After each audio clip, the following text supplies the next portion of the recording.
C'est une période très tumultueuse que traversent les bouviers transhumants installés dans les villages de Kweko Sankara, Herako, Finaya, Kenemabomba et Kourabo. Les paysans de ces districts demandent leur départ sans délai.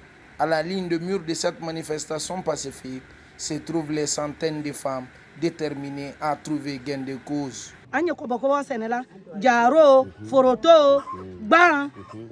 Nous faisons le maraîchage depuis l'arrivée de ces ébus maliens. Nous n'en bénéficions plus rien. Nous demandons au général Mamadou Doumbouya de nous venir en aide. Sur la question de savoir comment ces éleveurs transhumants ont pénétré leur localité, le chef de village pointe un doigt accusateur sur l'imam de leur village. C'est notre ancien imam qui nous a apporté ces ébus pour les installer. On ne bénéficie aucune de nos cultures et nous vivons de l'agriculture. Que les autorités nous viennent en aide.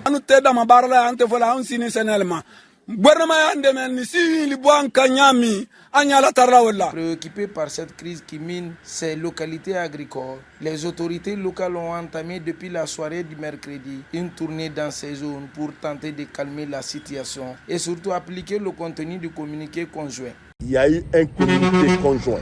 Ils ont dit à partir de demain que les gens n'ont qu'à quitter. Je suis sur le terrain maintenant. De là, je vais à Herako avec tout le monde. On va aller pour qu'on puisse pousser les éleveurs maliens là pour qu'ils puissent sortir. Je lance un appel aux communautés. L'autorité est là pour régler les problèmes de la population. Il ne faut pas qu'ils se rendent justice. Je les ai toujours dit, quand il y a des problèmes, venez me voir. Mon bureau est grandement ouvert pour tout le monde. Aux dernières nouvelles, nous apprenons que les bouviers maliens ont commencé à se retirer progressivement de ces localités pour le bonheur des pauvres paysans qui ne comptent que sur l'agriculture pour vivre.